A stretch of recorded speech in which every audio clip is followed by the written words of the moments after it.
Voilà, quand on dit remettre de l'ordre dans l'univers, ça peut paraître un peu prétentieux. Et en fait, présomptueux, et en fait, c'est une parole, vous savez, qui avait été reçue par un groupe, une communauté, enfin un groupe de pèlerins, pour le coup, justement, qui est allé visiter des déserts, je crois que c'était en Égypte, en tout cas dans la tradition chrétienne, et justement un groupe de pèlerins qui s'interrogeait sur le sens de ces ermites qui prient dans le désert. Et là, à un moment donné, donc, par l'intermédiaire d'un traducteur, le groupe s'interroge, ils entendent une mélopée, enfin ils savent qu'il y a dans la grotte là tout proche un ermite qui s'approche en tout cas le groupe s'approche de cet ermite qui consent à sortir de sa prière, et via interprète, la personne qui demande, mais finalement, ça sert à quoi ta prière? Qu'est-ce que tu fais? Et là, l'ermite qui, droit dans les yeux, ses yeux, vous savez, quand il vous regarde, il regarde le cosmos à chaque fois, quand c'est habité de la présence, et qui dit, à quoi tu sers? Je remets de l'ordre dans l'univers. Et là, je remets de l'ordre dans l'univers. Mais en même temps, lorsque j'écoutais Philippe Guillemot, avec lequel j'étais il n'y a pas très longtemps, la semaine dernière, là, à Aix-en-Provence, sur la notion de la physique, vous savez, de l'entropie, qui est le désordre, et la négantropie, qui est l'ordre, à partir du moment où on retrouve ce lieu de silence, et qu'on réordonne, en fait, notre humanité en la remettant dans le bon sens, on remet de l'ordre, vraiment, on réordonne. Et là, on produit, justement, ce qu'en physique, on appelle la négantropie, c'est-à-dire de l'ordre, de la pensée positive, qui réoriente le monde. Si par contre, on est toujours dans les logiques de déstructuration, et on est en désordre, et là, donc, on nourrit, je dirais, et là, la question donc, de l'ermite, c'est vraiment par cette pratique régulière, c'est une image qu'on a aussi beaucoup utilisée récemment, mais justement, qui va nous aider aussi à rejoindre notre chemin, c'est que, ça dit bien, même au niveau de la Genèse, jusqu'au chapitre 11, avec ces différents mythes de la Genèse, le meurtre de Caïn, la tour de Babel, enfin, qui sont autant d'images qui signifient le drame d'une humanité qui a perdu l'Orient, qui a perdu le lien, l'ordre, qui n'ordonne plus leur vie à l'arché, au principe divin. Et là, on est détourné, ça veut dire, tout est perverti. Et là, ça sonne pas. Tout est perverti. Et là, on l'avait rappelé hier, la grâce de la présence, il me semble, d'Abraham et Sarai, chapitre 12, c'est que c'est avec eux et par eux qu'on commence le grand chemin du retournement. C'est-à-dire, avec Abraham et Sarah, c'est vraiment le moment où, c'est pour ça que c'est tellement fort la rencontre avec Abraham. Il y a le pressentiment, donc on l'a rappelé hier à travers Nemrod, qui est toujours en lien avec cette humanité pervertie. C'est comme si là, avec Abraham et Sarah, on a la trace, la première trace du texte biblique, à travers le nom d'Abraham, où l'humanité commence à se retourner pour répondre justement au projet du divin et remettre de l'ordre. Et l'ordre, c'est se retourner vers la source, réordonner sa vie au Père, au principe. Et là, ça sonne, ça réordonne, ça remet de l'ordre. Donc c'est ça qui se passe quand nous sommes en pratique de silence et dans la présence de l'Esprit Saint. Et vous rappelez que toute la grâce de ce prénom d'Abraham, je me permets donc, Bernard, avant de tester la parole, de continuer, la grâce de ce prénom Abraham, c'est celui-ci qui est donc le fils aîné de Terah, on le rappelait hier, d'abord exilé de Our, la fournaise ou la lumière à Haran. Et Abraham, rappelez-vous, en hébreu, c'est très riche. On a Bar, le fils en devenir, fils du père, Ab, Abba, Abouna, hein, et puis l'apparition, la révélation de la dimension filiale, où on remet de l'ordre, c'est-à-dire en fait, on tourne, on est de nouveau orienté vers le Père, hein, vers le Père, vers Père, bon, un jeu de mots un peu qu'on a souvent dit ici, vers Père, pervers. Quand on est détourné, c'est pervers. Quand on est dans le sens, c'est vers Père. Hein, donc l'antidote au pervers, c'est vers Père. Tourner vers le Père. Et ce vers Père, ce retournement, ce processus de libération, on pourrait dire, hein, de ce qui était enfermé ou en esclavage, c'est Alif M, en hébreu, M, il y a quelque chose de la maternité, la mère. Donc c'est comme si, dans le mot de Avram, il y avait, c'était plutôt celui-là, hein, dans la notion de Avram, il y avait à la fois le fils du Père, et qui va naître, qui va naître au monde, comment dire, dans une maternité assumée, hein, cette maternité. C'est comme si, c'est étonnant ça au niveau anthropologique, hein. Nous sommes les enfants d'une lignée humaine, enfants, filles ou fils de père ou de mère biologique, on pourrait dire. Hein. Là, c'est ce que la tradition biblique appelle, en tout cas, le fils ou le fils de la femme. Mais en nous, il y a en même temps une dimension intérieure, hein, tu le rappelais hier, d'une semence, d'une image, hein, du nom, du je suis. Nous sommes enceintes, c'est incroyable cette histoire, c'est fou. Hein. On arrive là dans la crypte, on se dit tout va bien, paf, on est enceinte. On ressort de la session, waouh, on est enceinte. On est enceinte en fait de je suis. On est enceinte, on est mère. Notre territoire intérieur est mère d'un enfant divin, du je suis, dont le Père est Dieu. Je suis. Et là, à ce moment-là, on met au monde le Fils de l'homme à l'intérieur. Cette dimension de liberté. Et Abraham, c'est vraiment ce qu'il nous donne à entendre. Abraham et Sarah. Donc on avait abordé tout ce chemin. Et donc, ce qu'on a rappelé, bien sûr, c'est que tout ce processus de mise au monde, de révélation de cette nouvelle naissance, hein, du je suis, donc cette maternité, de retourner donc, vers le Père, donc c'est un travail d'accouchement, un travail d'ouverture de la coque, hein, donc avec, et là, les épreuves qui sont là, hein, tout un chemin. Donc on avait rappelé dans la tradition biblique cette thématique un peu de ces 10 épreuves, hein, donc on avait commencé à faire le chemin hier, Bernard, et donc ce grand travail, hein, vous vous rappelez, c'est ce qui se passe pour nous aujourd'hui, ce qui est où que nous soyons arrêtés, du point de vue personnel ou collectif, arrive un moment où Dieu va venir percuter notre humanité, pam. Et là, le pam, ou le pouf, hein, ou le paf, c'est va vers toi, bim, l'ekleka, l'erlera, va vers toi. Quitte, hein, quitte la gangue, quitte tout ce à quoi tu es identifié, noué, incarcéré, on pourrait dire, hein, dans ce passé des mémoires. Quitte ça et va vers toi. La libération du mouvement, la danse de l'être. Va. Et va pour toi, va vers toi, hein. L'erlera. Donc ça c'est vraiment Abraham, Sarai, donc avec ce couple, hein. Et donc hier on avait rappelé tout le processus, on avait commencé avec ces changements de nom et donc ces différentes étapes. Donc ce qu'on se proposait peut-être aujourd'hui, Bernard, c'est de pouvoir, l'introduction étant posée là maintenant, peut-être de continuer justement encore de continuer ce chemin qui nous restait à parcourir, en tout cas dans ce que le texte biblique nous donne à voir en fait, hein.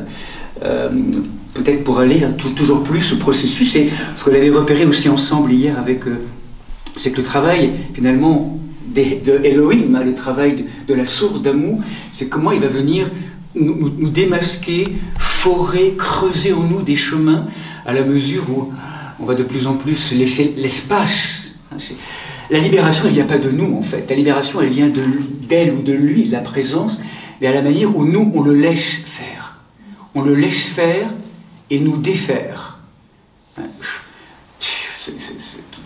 On est défait, les nœuds, hein, sont défaits. Et on avait vu que l'un des grands moments où on va être défait, où Abraham va être défait, au moment de la circoncision, hein, c'est le moment où on le disait hier, donc le yod, hein, de Sarai, qui est ma princesse au passage, hein, ma princesse, hein, Sarai, littéralement princesse, ma princesse, le possessif, ce moment donc où après la circoncision, hein, ce moment de l'exérèse du prépuce, hein, c'est cette alliance charnelle de l'être divin, enfin, le signe de l'alliance, hein, donc entre le divin et l'humain, qui s'encharnelle, on pourrait dire, hein, qui s'incarne à travers le sexe de l'enfant, le retrait du prépuce.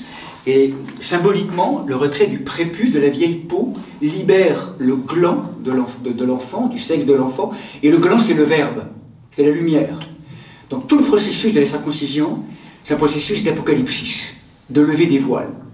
C'est vraiment toute cette dimension d'accès à une nouvelle fécondité, et c'est le moment donc, on avait vu que il y a un changement de prénom, hein, et que là le Yod, hein, donc désormais, il ne s'appellera plus Avram, mais Avraham. Sarai sera Sarah, et le Yod en hébreu de valeur 10, hein, comme si... Hein, 2 fois 5, et 5 c'est He, le souffle, et le He donc vient ici, à travers les lettres du tétragramme divin, vient rejoindre, donc c'est plus Sarai, c'est Sarah.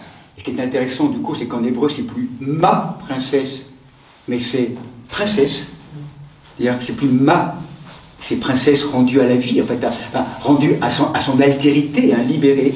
Et Avram, du coup, il y a le He qui apparaît au milieu là, Avraham, qui est donc père d'une multitude, hein, c'est ça, hein, voilà, hein, donc c'est tout ce processus de changement de prénom, donc on avait abordé hier toute la question des prénoms, et tout le thème du Lech Lecha. Et donc voilà, on a la joie d'accueillir Bernard qui est voilà, donc, bibliste et en même temps voilà, qui connaît très bien tous ces territoires de la... se joue des maîtres, hein, territoire, des lettres, territoire des lettres, territoire des maîtres, voilà, donc dans ce lieu de voilà, biblique. Donc peut-être qu'on se proposait aujourd'hui, alors peut-être qu'avant de commencer, Bernard, peut-être il y aurait peut-être des questions qui étaient restées en suspens, après ce qu'on a vécu ce matin aussi, ou peut-être par rapport à ce qui est monté un peu de la décantation d'hier, et puis après on pourra peut-être continuer en sachant qu'on aura de nouveau une pause, hein, et que voilà, pour que ce soit... Et on conclura notre journée, c'est 17h30, ça va, hein, pour en tout cas, si vous voulez, en tout cas voilà, c'est tout, si vous avez eu des songes, n'hésitez pas. Hein. 2-3 questions et voilà pour commencer. Ouais. Ce matin, je me suis réveillée justement avec cette question autour du laisser-faire, se laisser faire, et avec au contraire, qu'est-ce que l'on fait nous? Parce que se laisser de faire et défaire, pour moi, ça sonne très passivement. Et j'ai le souvenir aussi que le Seigneur n'aime pas les tièdes, donc il attend de nous quelque chose quand même d'un engagement, de quelque chose, d'une marche aussi. Enfin, comment vous voyez ces deux aspects, comment ça se joue, ça se dit en chacun de... Alors moi ce que j'aurais... Oui c'est ça, puisque c'était... Alors effectivement, dans la notion de faire et de défaire, c'est vrai qu'il y a toujours cette notion... Ça vient un peu choquer effectivement nos mentalités d'occidentaux qui ont l'habitude d'exister par le faire. Hein. C'est vrai que c'est un peu provoquant cette expérience. Et maintenant c'est vrai que c'est pas quelque chose de l'ordre de la passivité. Il y a une image toute simple, moi que je prendrais, que j'avais trouvée intéressante. C'est l'image, si vous voulez, du kayak, du canoë-kayak. Souvent, une image que l'on a souvent utilisée, souvent on est dans notre kayak intérieur, dans notre bateau, et souvent on a l'impression on rame, il faut que ça bouge, il y a la vie qui est là, enfin, etc. Et puis en fait, on n'en peut plus, souvent on est... Enfin, voilà, ça marche pas bien, enfin, on sent que c'est un peu pas facile, quoi, ça rame. Donc là, on fait, et puis on est sans arrêt dans le truc. Puis à un moment donné, on voit le courant là-bas qui est là, un peu plus loin, ou en tout cas pas très loin, et là on se dit, ouais, mais c'est peut-être pas mal si on va dans le courant là. Donc, à un moment donné, on arrête de faire par soi-même. C'est une image, hein, Christine, parce que j'entends bien que c'est pas aussi, c'est aussi nuancé.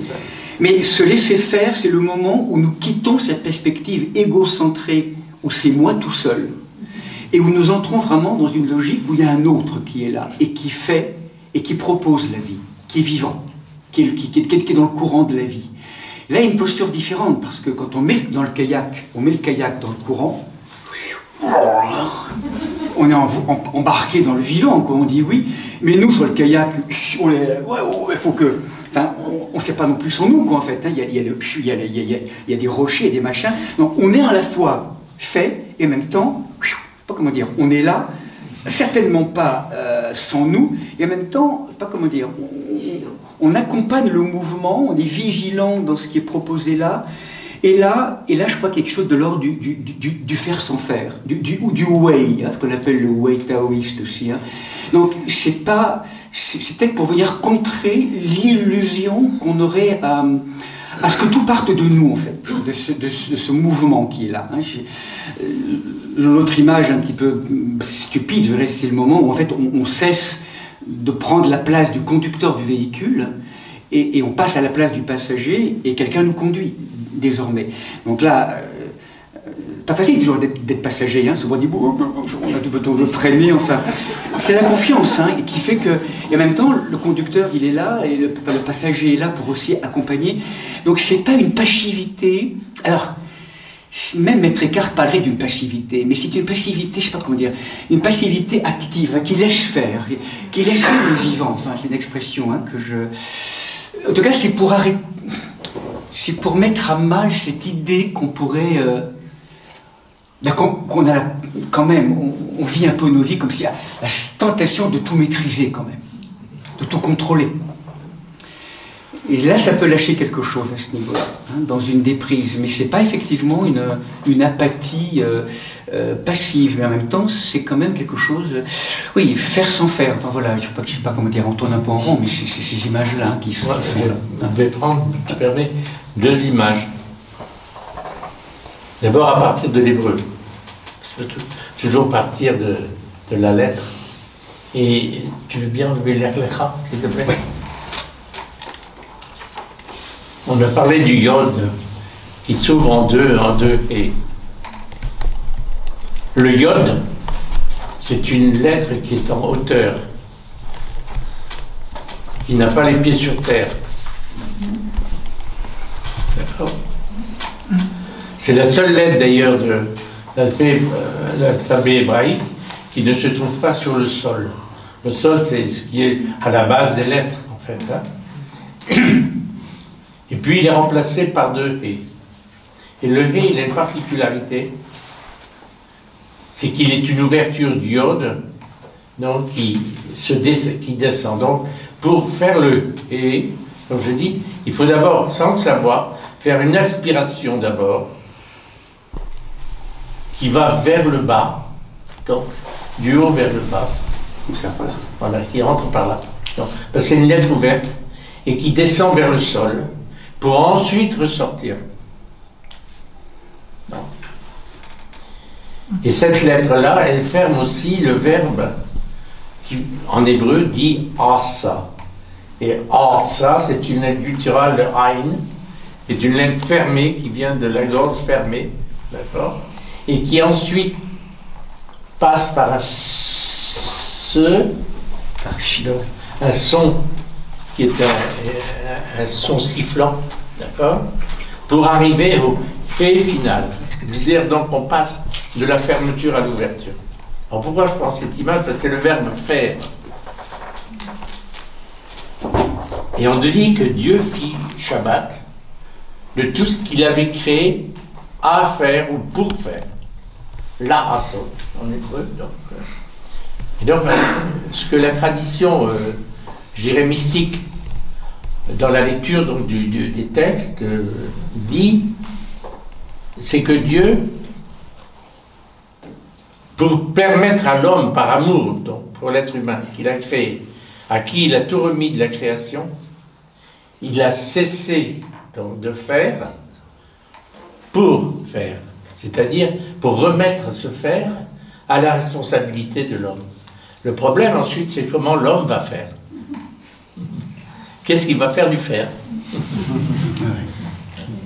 Donc c'est toute la dynamique. Et donc, eh bien, c'est effectivement tout déraille. Et alors ça va aller de mal en pis, donc tout ce que tu expliquais, sur tous ces chapitres qui précèdent l'histoire d'Abraham. Et c'est à partir d'Abraham, donc, où il n'y a pas encore le P. Donc, de l'ouverture, et Sarai, qui non plus n'a pas d'ouverture, eh bien que le chemin va se faire épreuve par épreuve pour arriver à ce moment où Avram est mis dans la tardéma, comme l'était d'ailleurs l'Adam primitif, c'est-à-dire donc ce sommeil profond, cette torpeur, appelez ça comme vous voulez, et là, l'ouverture se fait, c'est l'histoire des animaux coupés en deux et tout ça, et Dieu qui passe à nouveau, donc, au lieu même où la mort est arrivée. Donc, mais il y a deux oiseaux qui s'échappent, qui eux ne sont pas coupés. Et alors la tradition dit, c'est la vocation qui sortira d'Abraham, c'est-à-dire sa descendance, les fils d'Israël et tout ça, donc, qui sont représentés par ces oiseaux. Et les oiseaux, c'est Ismaël d'un côté, et c'est Isaac de l'autre. C'est-à-dire donc, eux vont faire ce chemin, vont poursuivre chacun par sa voie personnelle. Donc l'un, Isaac, qui est plutôt timoré, il faut bien dire. Donc, et puis, au contraire, Ismaël, qui est un guerrier, qui est un tireur d'arc et tout. Donc chacun par son chemin. Et chacun doit aller au bout de son chemin pour pouvoir donc retrouver en fait l'unité première, donc, mais qui se fait dans le sein d'Abraham. C'est pour ça aussi que dans la tradition juive, on dit que lorsque quelqu'un meurt et qu'il est un homme juste ou une femme juste, il va dans le sein d'Abraham, donc dans l'attente en fait donc, de la résurrection finale. Donc cette élévation en quelque sorte. Aujourd'hui on reparlait, on est dans l'octave de l'Ascension, et ce qui est assez fantastique quand on lit le texte de Luc, donc aux Actes des Apôtres, qui raconte l'événement de l'Ascension, on ne sait jamais, enfin, en tout cas on l'a oublié pour beaucoup de chrétiens, que le mont des Oliviers, là où se passe dans le récit, donc la scène de l'Ascension, c'est le lieu même où la gloire de Dieu, quand elle a quitté le temple, c'est la vision d'Ézéchiel, se pose sur le mont des Oliviers pour ensuite rejoindre la Shekhinah, rejoindre tous les exilés. Voilà. Et puis, elle va venir à nouveau, donc à Jérusalem, et elle entre dans le nouveau temple, donc, qui est à des dimensions incommensurables en fait, hein, et reprend possession du temple, ou du moins se réinstalle dans le temple. Et alors, c'est pour ça que je ne veux pas corriger, mais il y a une chose qui m'a toujours chatouillé les oreilles, je veux dire depuis des années, c'est que quand Jésus est élevé au ciel, il y a ces deux personnages qui sont là, et qui disent, homme de Galilée, pourquoi regardez-vous en haut? C'est-à-dire, qu'est-ce que vous êtes à foutre là, à bailler aux corneilles? Donc, de la manière dont vous l'avez vu élevé, c'est-à-dire sur la nuée, et ça rappelle le Fils de l'homme, ainsi il viendra. Et quand Jésus parle du Fils de l'homme partout, il dit lorsque le Fils de l'homme viendra dans sa gloire. Il ne parle pas de retour. J'en ai beaucoup discuté avec des liturges. Est-ce qu'il faut mettre retour, tout ça? Mais j'ai cherché dans la Bible, il n'y a jamais question de retour. C'est toujours un nouvel avènement. C'est le second avènement. Il est venu dans la chair, il viendra dans la gloire. Donc, c'est ces deux temps. Et on est dans l'entre-deux. Et c'est le temps qui est celui qui nous est imparti. Donc, pour écouter la voix qui nous conduit, la parole qui nous met en chemin, donc, dans l'attente de cette venue. Et donc c'est comme un rendez-vous de l'humanité, donc qui est promise à l'humanité, donc d'aller selon la parole, et c'est ce que Marie dit ici magnifiquement lorsqu'elle à Cana, où elle dit qu'il me soit fait selon ta parole, et elle dira ensuite à Cana, ça c'est dans l'évangile de Jean, aux serviteurs, faites tout ce qu'il vous dira. Et si vous remarquez, dans tous les signes qu'il y a dans l'évangile de Jean, il y en a 7. Comme ça, vous pourrez les retrouver. Non, ce n'est jamais l'homme qui prend la décision. Par exemple, l'impotent, l'homme malade, donc de Bethesda, Jésus qui passe et qui lui dit « Lève-toi ». Et sur cette parole, il se lève. sans savoir qui le lui a dit. Bon, c'est pareil après, donc, l'histoire de la barque où Jésus marche sur les eaux, c'est l'histoire de l'homme qui vient trouver donc, pour le fils du fonctionnaire royal à Cana également, c'est l'histoire ensuite des pains. Donc c'est Jésus qui donne à manger. Donc, et c'est toujours en fait à l'initiative d'abord donc de Jésus et de sa parole. Et sa parole, il dit à l'aveugle-né, donc il dit à Lazare, sors du tombeau. Donc c'est toujours à l'initiative. Et Jésus vient dire au fond cette parole, donc, cette réponse au Père, donc, en suscitant l'homme, je dirais, aussi à se mettre en route. Donc, à aller donc, avec son grabat, à aller à la piscine de Siloé, ou bien aux serviteurs à Cana d'aller remplir les jarres d'eau, et ainsi de suite. Donc, on voit bien, c'est pour répondre un peu à votre question, c'est pas du laisser-faire au sens d'une passivité, ce que je disais très, très fortement, c'est se laisser conduire, mais pour faire. C'est-à-dire que Dieu délègue en quelque sorte cette puissance du faire en nous. Mais c'est nous qui en portons la responsabilité. Et comment nous allons le mettre en œuvre? Voilà.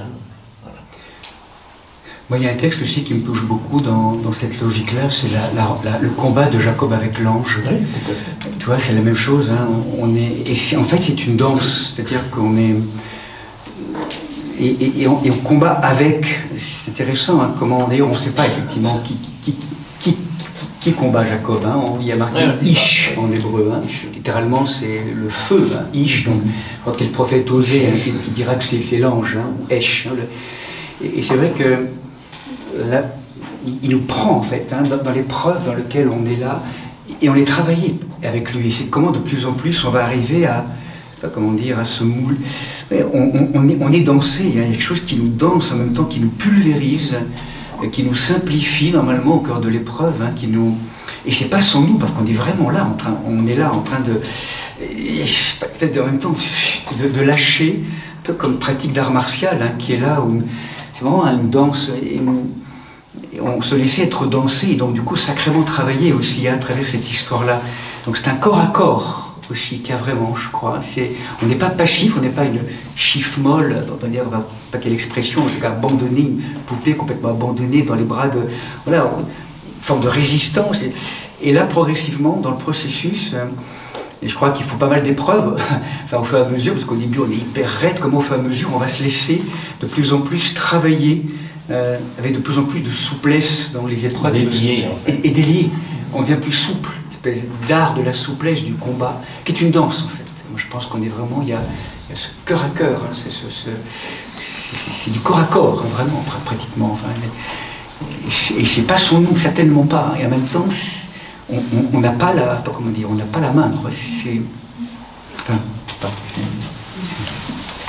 Tu danses, Christine, donc, hein, on danse. Mais, si vous voulez, j'aime mieux la deuxième image parce que je le sens mieux dans la danse, parce que dans la danse, on y va aussi. On y va aussi. Et on y va et on est ensemble. Il y a quelque chose qui se joue ensemble. C'est la danse, c'est la danse. Oui, mais au son et au rythme de la musique. Voilà. La première Il y a image... quelque chose qui nous entraîne.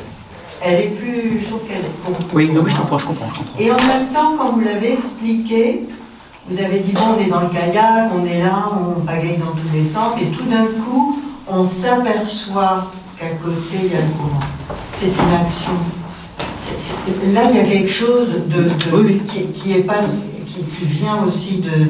C'est une image qu'utilisait beaucoup, en fait, David Siossi, hein, cet homme travaillait avec cet homme-là qui était spécialiste de la non-dualité à Nice, là, qui travaillait beaucoup avec et qui vraiment faisait expérimenter hein, les histoires de kayak, hein, vraiment, d'être non-duel. Mais non, je te rejoins, effectivement.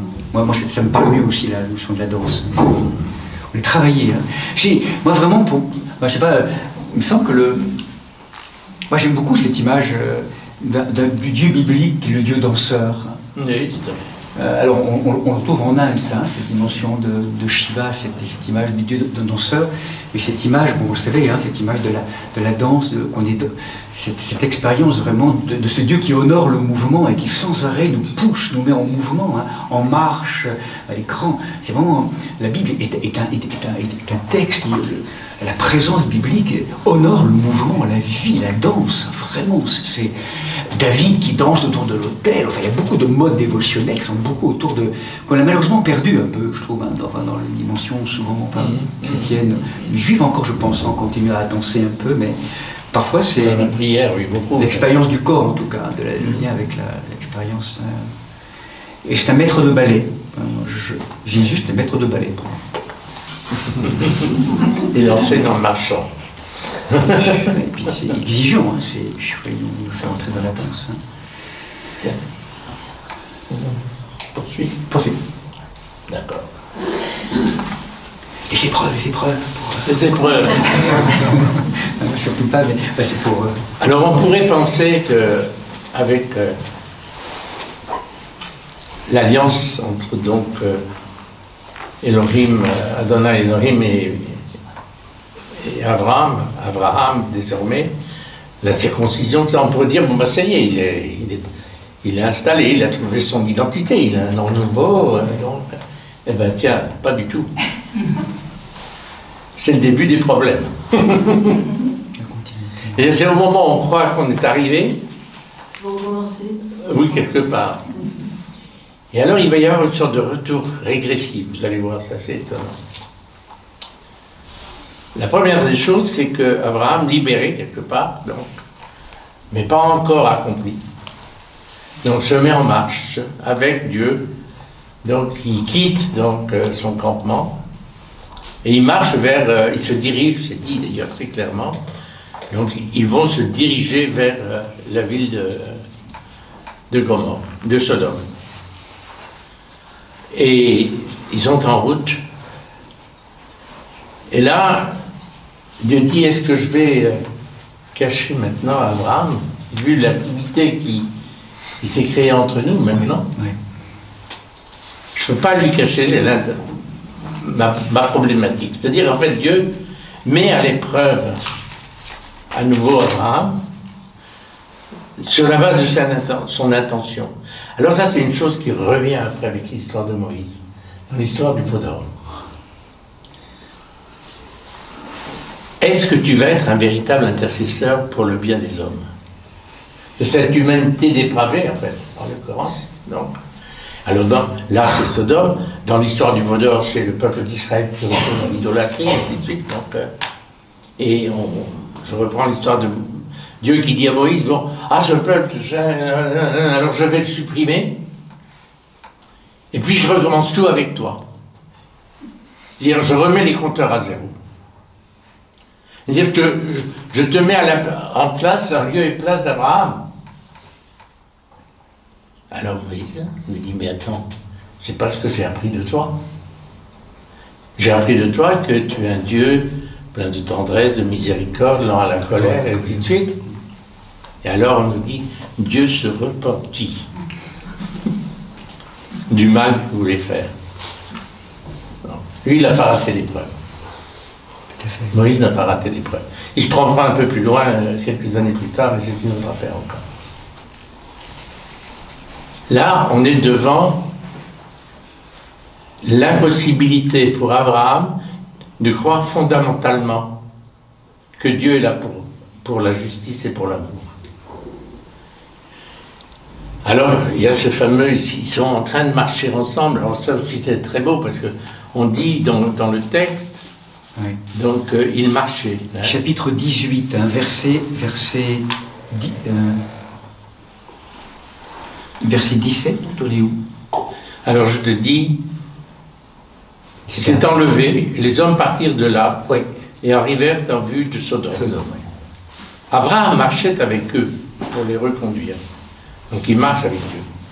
Le Seigneur s'était dit, vais-je cacher à Abraham ce que je vais faire, alors qu'Abraham deviendra une nation grande et puissante et que par lui se béniront toutes les nations de la terre. Car je l'ai distingué pour qu'il prescrive à ses fils et à sa maison après lui de garder la voie du Seigneur en accomplissant la justice et le droit. De la sorte, le Seigneur réalisera pour Abraham ce qu'il lui a promis.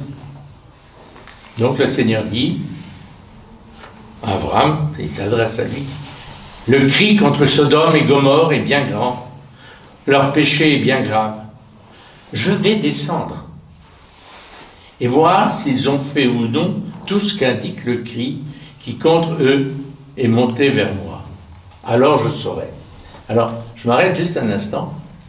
J'ai un ami de très très longue date, qui est un père dominicain, qui a écrit récemment un livre sur l'impossible substitution. Donc, il y a toute une étude sur les pères de l'Église, donc des premiers siècles, et comment on en est arrivé à vouloir prendre la place de l'autre, c'est-à-dire la place du peuple d'Israël. Donc de ne pas être dans la continuité, mais dans la substitution.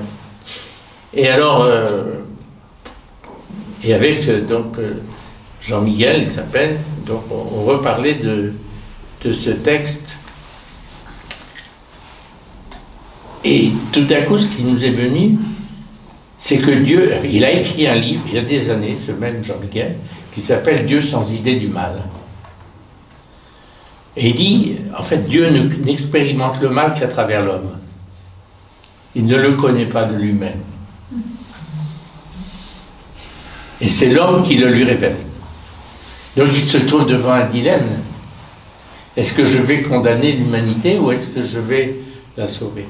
Il faut que je fasse justice, mais il faut aussi que je fasse miséricorde. Il faut que les deux choses, la balance fonctionne bien. De quel côté ça va pencher? Et donc au fond, il dit, il faut que je vois d'abord ce qui est réel. Qu'est-ce que j'ai entendu dire? Qu'est-ce qu'on m'a dit? Comment ce bruit du mal m'est revenu? Comme quand aussi, on le voit dans le livre de l'Exode, où le peuple, les fils d'Israël sont en servitude en Égypte, et Dieu descend, on dit, il descendit pour connaître, non, pour savoir exactement quelle était la situation. Et donc c'est ce constat. Et donc, alors, et comment Abraham dit, bon, il faut que je fasse quelque chose. C'est-à-dire, en fait, il le provoque pour le coup à faire. C'est-à-dire être un intercesseur. Et ça, c'est la grande vocation d'Abraham. Et alors, il y a une sorte de marchandage, on pourrait trouver comme ça, ouais. La première Bible, c'est comme quand vous alliez au souk et que je marchandais pour acheter, je ne sais pas moi, un kilo de patates ou des choses comme ça. Donc, Et alors, il dit, bah, si on avait 50, tu la supprimerais la Bible, 50 juste, non. Bon. Et 45, puis non. Et puis 40, non, puis 30. Et puis il descend, et il s'arrête à 10. Il y a une seule chose qu'il a oubliée, c'est qu'il est dit dans la tradition qu'il suffirait qu'un seul homme soit juste pour que le monde soit sauvé. Il y a eu un très beau roman qui a été écrit, je vois, après la guerre, il s'appelle Le Dernier des Justes. Et il avait été d'ailleurs, je me s'appelait Schwarzbach, ou un truc comme ça, il a eu le prix Nobel, enfin bon. Et au fond, c'est le monde tient parce qu'il y a encore au moins un juste dans le monde, un homme juste. Sinon, le monde serait détruit. Et Abraham n'a pas su aller jusque-là. Abraham n'a pas su aller jusqu'au bout donc, de son intercession. Et donc, à ce moment-là, ben, ça va être le drame. Mais remarquez une chose aussi, je ne vais pas tout lire le texte, c'est que ces deux hommes, ils arrivent dans la ville. Ils arrivent où? À la porte de la ville. Et qui c'est qui est à la porte de la ville? Lot. Lot a quelque chose encore de son lien avec Abraham, même s'il s'est éloigné et tout ça. Et donc, lui, il connaît cette injustice qui règne à Sodome, cette iniquité, et donc il se tient à la porte, là où il y a le siège de justice. Il voudrait être juge dans un monde où il n'y a plus de place pour le droit. Parce que bon, nous, on a une idée très courte et très limitée de ce que c'est que cette histoire de Sodome et Gomorrhe.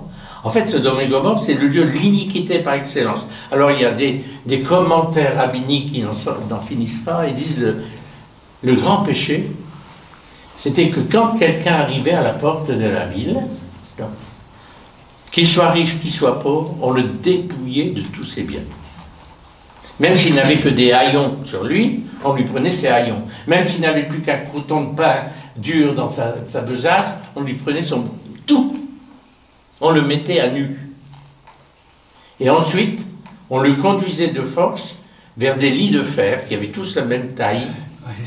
Et on mettait donc la personne. Si elle était grande, on la coupait. Si elle était trop petite, on l'étirait jusqu'à la taille du lit. C'est les trucs de Procus, donc moi c'est... Oui, c'est ça. C'est très... ouais, toujours Ouais. ouais. Et donc, en fait, c'est un monde absolument totalitaire. C'est ça. Tout le monde doit être pareil. Donc, et c'est ça l'iniquité par excellence. C'est-à-dire, il n'y a plus cette altérité, il n'y a plus cette différence, il n'y a plus ces nuances, il n'y a plus... Voilà. Donc tout le monde doit être blanc, tout le monde doit être noir, tout le monde doit être... Vous comprenez ce que je veux dire? Tout le monde doit avoir la taille. Moi, je riais ce matin, je vais te dire, pendant la célébration, quand tu as fait diacre, donc Grégoire, et à un moment donné, tu allais pour l'embrasser, et alors tu t'es mis sur la pointe des pieds. Alors mon voisin, c'était Nicolas, il était à côté de moi. J'ai dit, donc, la prochaine fois quand Nicolas sera diacre, il faudra un escabeau.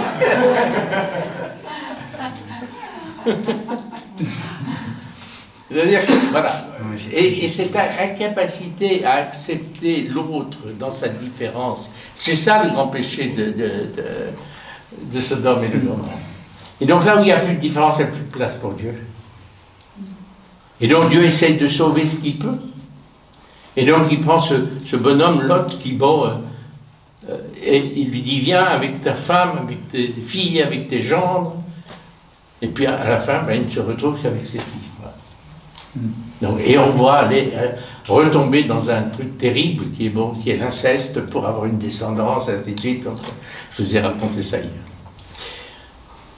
Donc l'histoire, l'épreuve, on dit toujours que là où Abraham a raté la cible, vous savez que le péché, dans la tradition biblique, c'est rater la cible. Rata. Oui.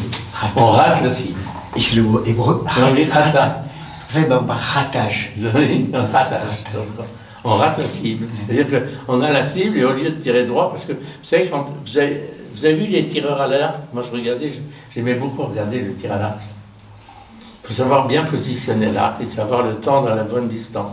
Savoir retenir son souffle. Connaître un petit peu d'où vient le vent et tout ça. Donc c'est plein de paramètres donc, qui demandent une extrême, je dirais, attention à tout ce qui vous entoure, à ce que vous avez en vous, ainsi de suite, à votre souffle et tout. Et c'est au moment où il faut tirer pour qu'elle atteigne le mieux possible aussi. Donc, eh bien, au fond, c'est ça. C'est-à-dire qu'il a raté la cible. La cible, c'était d'aller jusqu'à... S'il n'avait qu'un seul.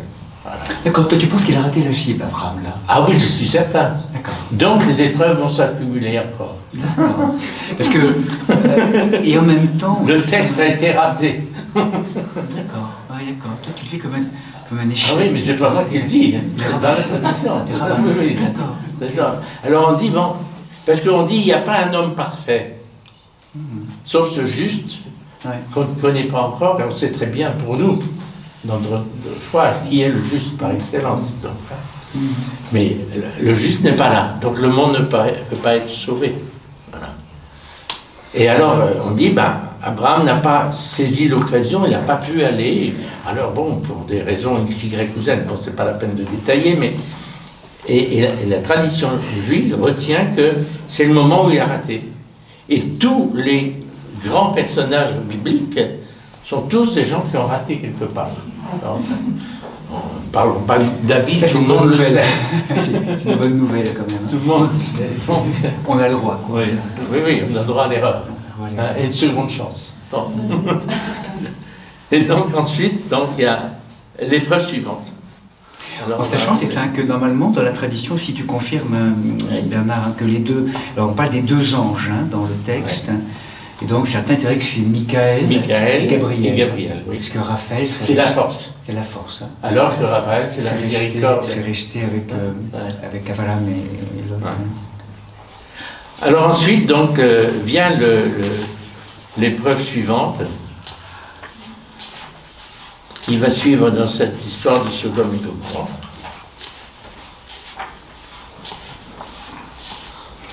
C'est l'histoire donc de Abimelech. Ouais, chapitre 20. Le chapitre 20. 20. Donc, à un moment donné, donc, il se lève donc, et il va aller donc, au Negev. Au Negev.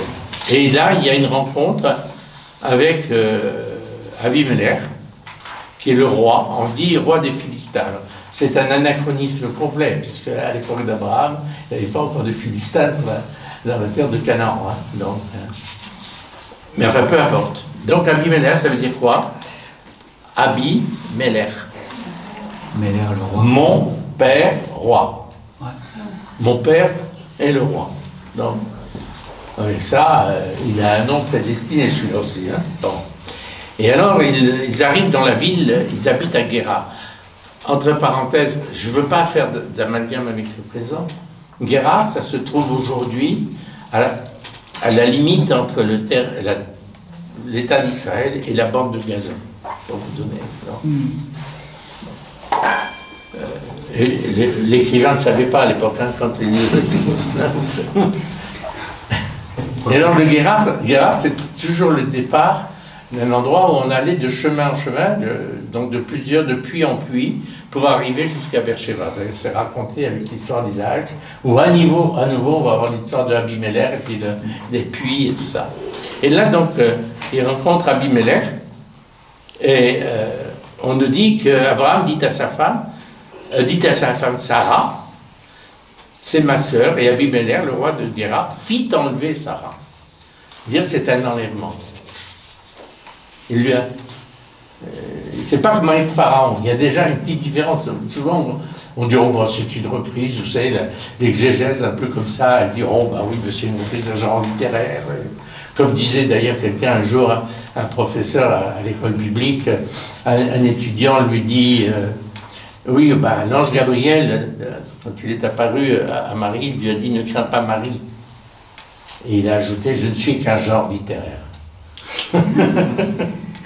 donc, je veux dire ici, il ne faut pas essayer de dire, tiens, bah, oui, il y a des points communs, mais il y a toujours des différences. Pharaon n'a pas enlevé Sarah. Tandis que Abimelech l'enlève. Et qu'est-ce qu'il fait à ce moment-là? Dieu va le visiter dans un songe, pendant la nuit, et lui dit, tu vas mourir à cause de la femme que tu as prise, car elle est une femme mariée. Abimelech, qui ne s'était pas approché d'elle, dit, mon Seigneur, vas-tu aussi tuer quelqu'un d'innocent? Lui, il demande au Seigneur la miséricorde. Lui est innocent. Et pourtant, c'est dit un peu plus loin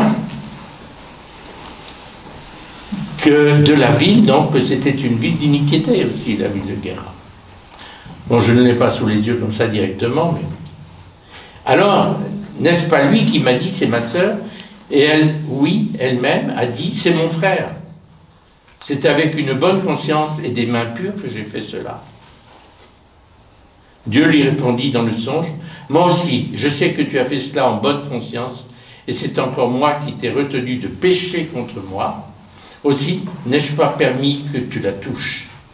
Maintenant, rends la femme de cet homme, il est prophète, il intercédera pour toi, donc on vient au niveau de l'intercession, afin que tu vives. Mais si tu ne la rends pas, sache que tu mourras sûrement avec tous les tiens. Abimelech se leva tôt et appela tous ses serviteurs. Il leur raconta toute cette affaire, et les hommes eurent grande peur. Puis Abimelech appela Abraham et lui dit, « Que nous as-tu fait?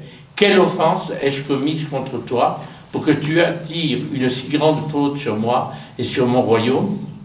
tu as agi à mon égard comme on ne doit pas agir. Et Abimelech dit à Abraham, qu'est-ce qui t'a pris d'agir ainsi? Et voilà, c'est ça que je voulais dire. Abraham répondit, je me suis dit, pour sûr, il n'y a aucune crainte de Dieu dans cet endroit, et on va me tuer à cause de ma femme.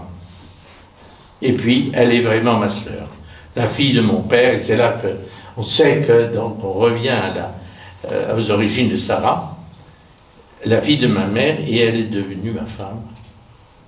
Et alors ensuite, donc, ils vont la restituer, puis ils vont partir, et ils vont s'installer vers Sheba. Alors c'est intéressant parce que on voit qu'il y a un jeu de rôle, en fait, entre Abraham, qui doit être intercesseur, et puis qui, par peur, parce qu'il a peur, donc, tout à coup, d'affronter ce monde d'iniquité. Ah oui. Puisqu'il a peur de Abimelech. Il a peur du puissant, qui représente Abimelech, qui lui enlève cette femme. Bon, pour lui, c'est normal. Ça fait partie de ses coutumes.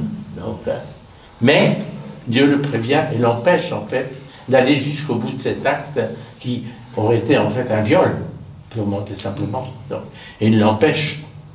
Et à ce moment-là, l'autre se repent, pour le coup. Donc, et il demande compte, évidemment, à Abraham. Qu'est-ce que tu as fait? Enfin, bon. Et l'autre dit, c'est parce que j'ai eu peur.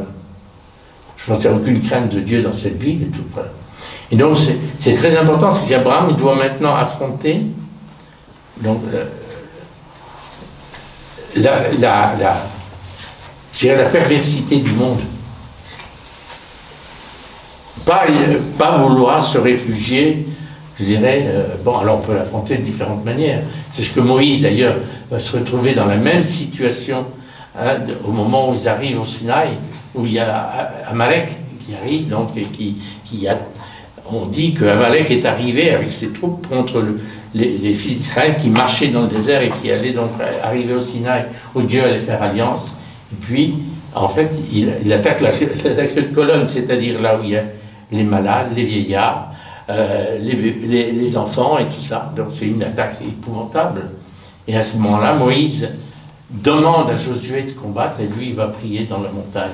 Donc il y a cette alliance, en fait, donc de la force de la prière avec la force du bras, donc qui vont vaincre Abimelech.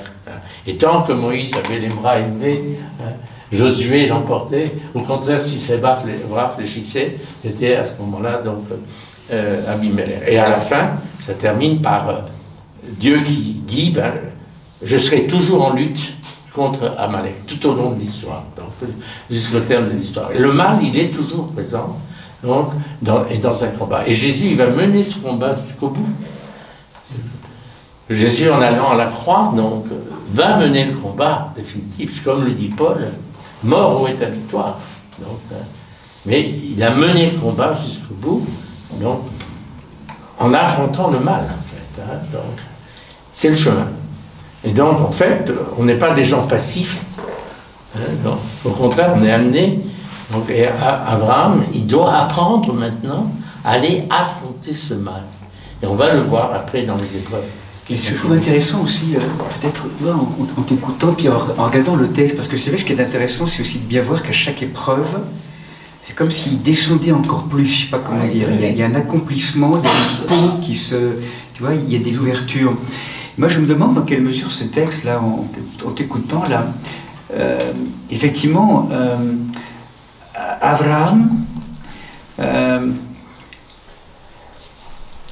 est vraiment ma sœur. En fait, lorsqu'on dit dans le peuple hébreu finalement qu'il est avec sa sœur, c'est que finalement il n'a pas encore épousé la femme.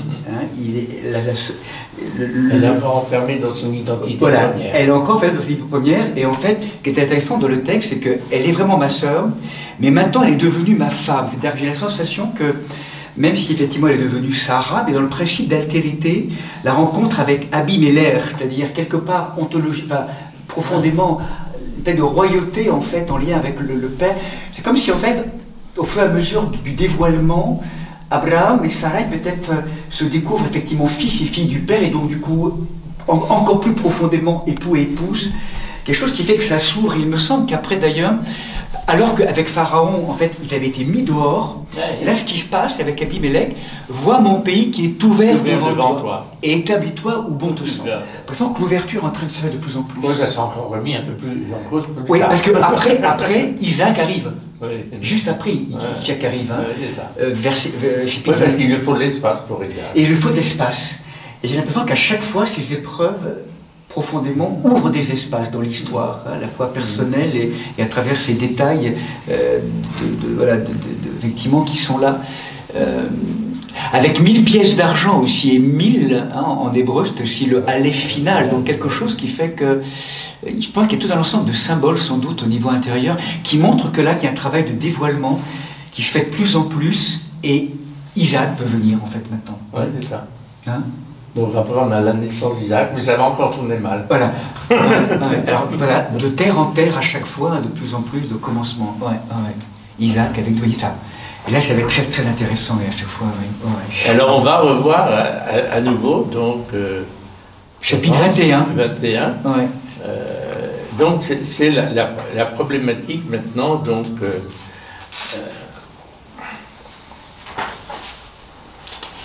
Mais c'est intéressant ce travail. Après Abimelech, donc attendez, je passe. Que Dieu fait en chacun d'entre nous, hein, pour au cœur de l'épreuve, nous creuser, ouvrir d'autres espaces et permettre une plus grande fécondité à chaque fois, un espace encore plus grand. Alors la nativité, donc excuse-moi, d'Isaac. Yitzhak, oui. D'Yitzhak, hein, tu riras. Donc hein, ça veut dire tu riras, je connais ça. Oui. Non. Et le yod possessif devient le yod de l'inaccompli.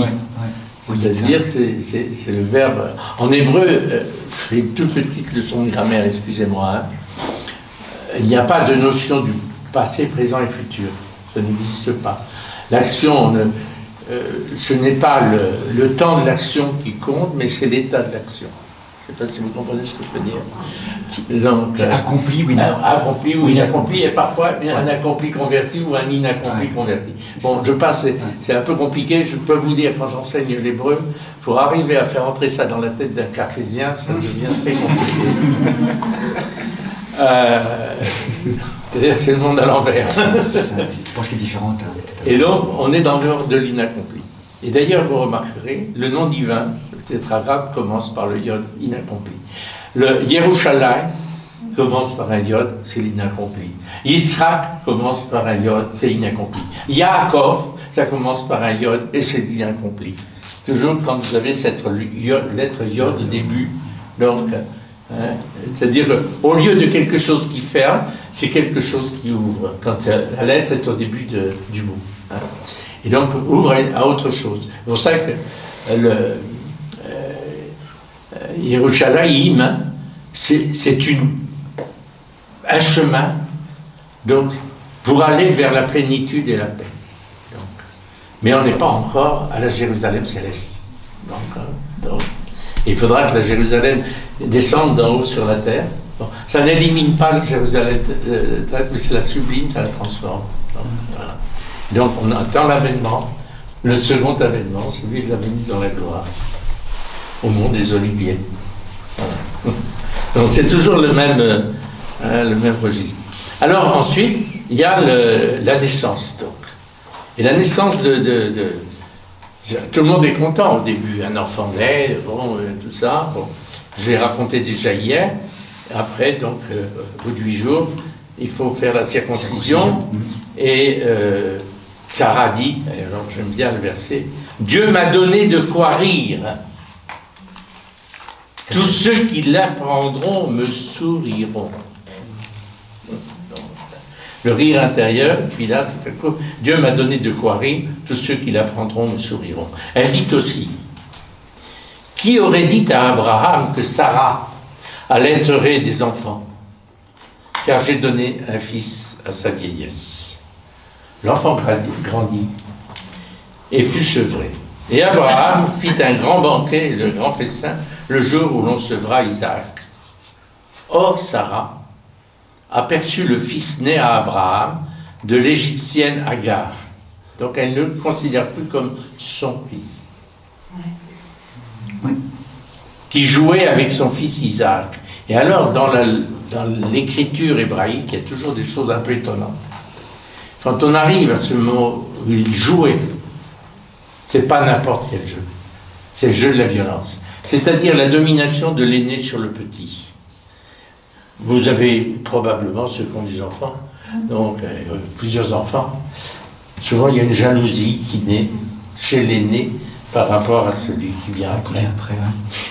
Pourquoi? Parce que tout à coup l'attention de la mère ou du père porte plutôt sur l'enfant, puis lui se sent un peu délaissé.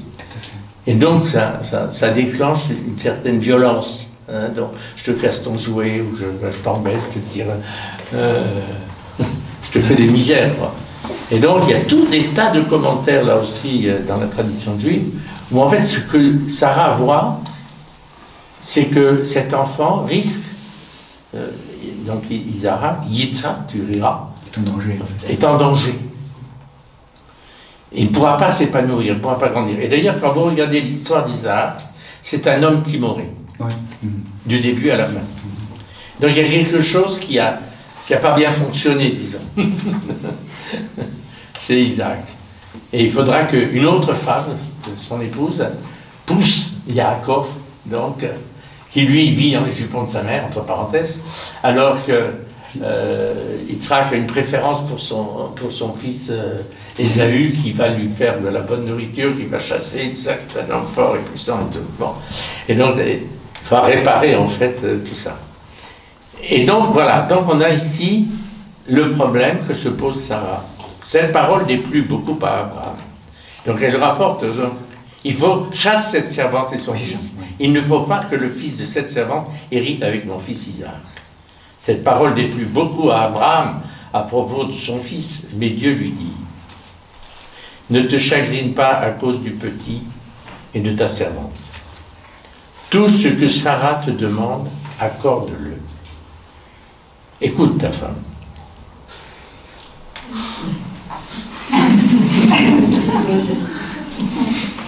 Bon.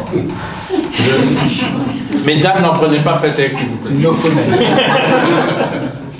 No comment. Écoute ta femme.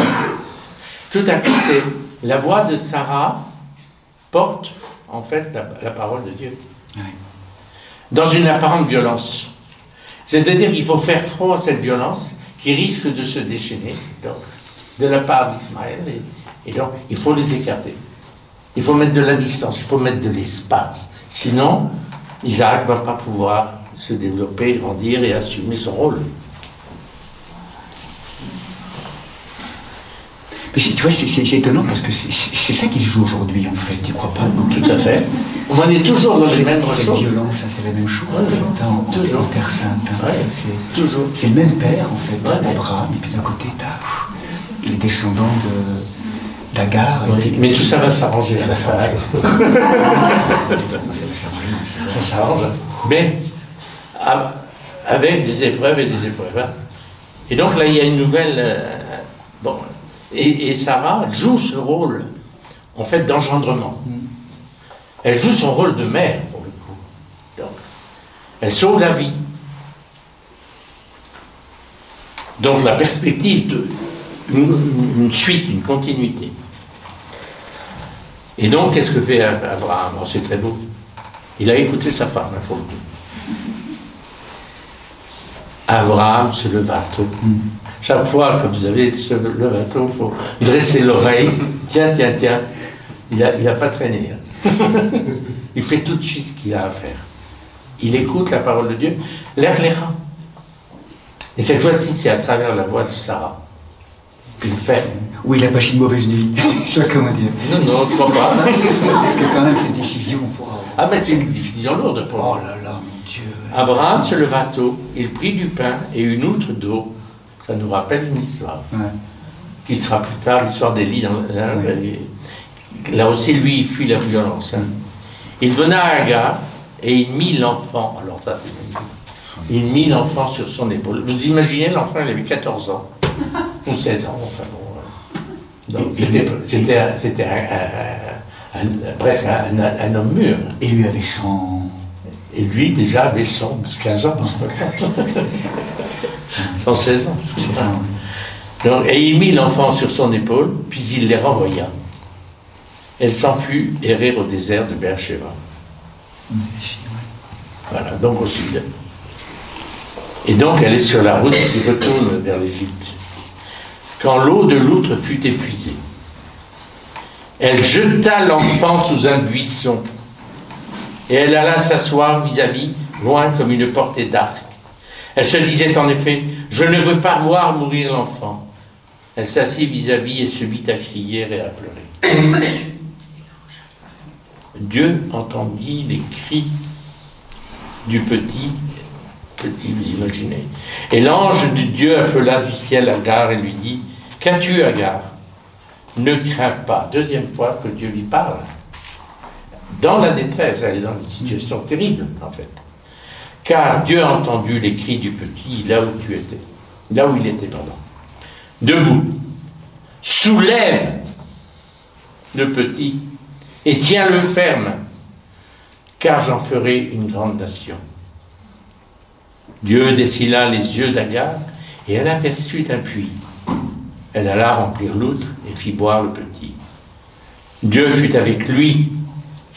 Il grandit et demeura au désert et il devint un tireur d'arc. Il demeura au désert de Paran, le même désert qui est au sud, où le peuple d'Israël, d'ailleurs, restera 37 ans avant de franchir les dernières étapes qui l'amènent vers la terre donc, de sainteté. Il demeura au désert de Paran et sa mère lui choisit une femme du pays d'Égypte. C'est-à-dire un retour, en fait, aussi à ses propres origines, mais tout ça se fait maintenant dans la paix, dans la bénédiction de Dieu et tout ça. Et au fond, bon, on pourrait dire, bon, maintenant, les choses sont en place, donc Isaac de son côté, Ismaël de l'autre, Dieu les bénit tous les deux. Hein, donc, et donc une suite est possible. Et on verra qu'il y aura une suite positive, mais ça, je le réserve pour plus tard. Oui, il est presque 16 heures, on va faire une petite pause. On fait une pause, hein? Ce qui est intéressant aussi, oui, ce qui était étonnant pour conclure, c'est que, en fait, il me semble que lorsqu'on utilise en fait les mots de Ismaël, Ishmaël, oui, et Yishraël, ouais, qui en fait Jacob, donc c'est Israël, en fait, le nom de Ishmaël, qui est donc associé aux descendants les peuples de l'Orient, en fait, porte dans son nom le programme presque spirituel du peuple en face, peuple d'Israël, oui. Qui est Shema, ouais. Israël. Ouais. Et Yisraël, c'est celui des... en fait, qui est en fait Saharo lutter, en fait, ouais. Porte le programme un peu, je dirais, spirituel de ce qui est dans le Coran est rappelé de lutter contre l'infidèle, quoi. Et en fait, ces deux prénoms, en fait, pas comment dire, porte le programme de, je sais pas comment, je sais pas si, dans son nom, hein. C'est étonnant, en fait, hein, ça aussi. Et il faut que les deux arrivent. Que les deux arrivent, voilà, c'est ça, c'est l'enjeu. Et on verra quand si ça arrive ensemble. Ouais. Parce qu'il y a un happy end dans la Bible. Hein. Il y a un happy end, oui. Les gens ont beaucoup d'enfants, hein, c'est ça. Ouais. 15h55, on propose de remettre on suspend la parole, petite demi-heure, la pause, hein, petite pause, et puis effectivement on reprend à 16h30. Voilà. Hein, 4h30, on aura une petite heure à nouveau. Hein, c'est important.